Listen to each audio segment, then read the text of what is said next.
menjelaskan penyakit tidak menular yaitu diabetes mellitus. Penyakit tidak menular itu apa sih? Penyakit tidak menular atau PTM merupakan penyakit yang tidak bisa ditularkan dari orang ke orang, yang perkembangannya berjalan perlahan dalam waktu yang panjang, dan salah satu contohnya adalah diabetes mellitus. Diabetes mellitus didefinisikan sebagai suatu penyakit atau gangguan metabolisme kronis dengan multi-etiologi yang ditandai dengan tingginya kadar gula darah, disertai dengan gangguan metabolisme karbohidrat, lipid, dan protein sebagai akibat insufisiensi fungsi insulin. Nah, untuk selanjutnya kita akan bahas penyebabnya. Kira-kira apa sih penyebab diabetes mellitus ini? Kalian penasaran kan? Sama aku juga kok, hehe. Yuk simak berikutnya.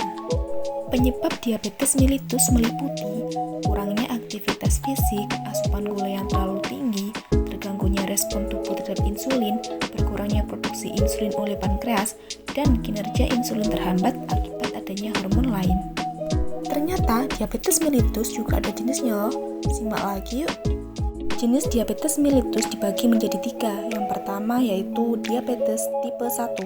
Pada dasarnya adalah gangguan autoimun, yakni kondisi ketika antibodi yang seharusnya bekerja melindungi tubuh terhadap infeksi malah berbalik menyerang sel tubuh itu sendiri. Yang kedua ada diabetes tipe 2. Produksi insulin berjalan normal, namun sensitivitas tubuh dalam merespon kadar gula darah menurun, sehingga penggunaannya menjadi tidak maksimal. Dan yang ketiga adalah diabetes gestasional, penyakit diabetes yang umumnya bersifat sementara. Penyakit ini akan menyerang pada ibu hamil dan biasanya akan sembuh sendiri setelah melahirkan. Berikut faktor resiko diabetes mellitus yang dibagi menjadi 4. Yang pertama ada faktor riwayat keluarga atau keturunan. Yang kedua ada faktor geografi, dan yang ketiga ada faktor usia, dan yang terakhir ada faktor pemicu lainnya, seperti mengonsumsi susu sapi pada usia terlalu dini, air yang mengandung natrium nitrat, sereal dan gluten sebelum usia 4 bulan atau setelah 7 bulan, memiliki ibu dengan riwayat preeklamsia, serta menderita penyakit kuning saat lahir.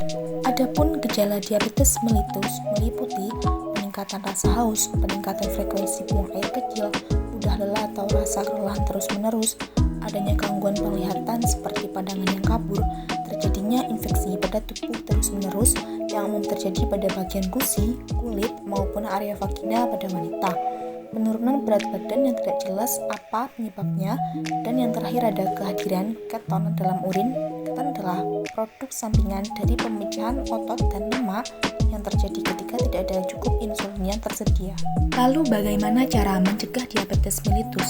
Caranya adalah mempertahankan berat badan ideal dengan mengonsumsi makanan rendah lemak, mengonsumsi makanan tinggi serat seperti buah dan sayur, mengurangi konsumsi makanan dan minuman manis, berolahraga secara rutin dan banyak melakukan aktivitas fisik, mengurangi waktu duduk diam terlalu lama seperti ketika menonton televisi, dan menghindari atau berhenti merokok.